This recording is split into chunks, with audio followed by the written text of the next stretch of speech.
que está compuesta por una hidrosfera, un presostato, un rodete y el motor. Perfecto. A ver.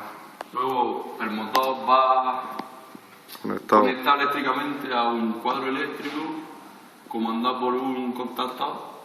Bien. Que hace que encienda el motor cuando se enciende esta bombilla o apagado cuando se apaga esta. O sea, cuando se encienda. Perfecto.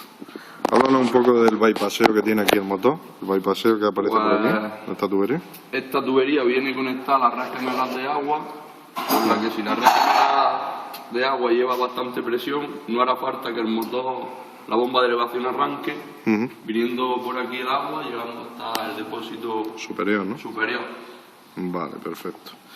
Y este depósito inferior que vemos aquí abajo es el que nos hace de aljibe, ¿no? Ese lo llamaríamos aljibe, que es cuando la bomba arrancaría, aspiraría agua de ahí, en vez de la red general. Perfecto.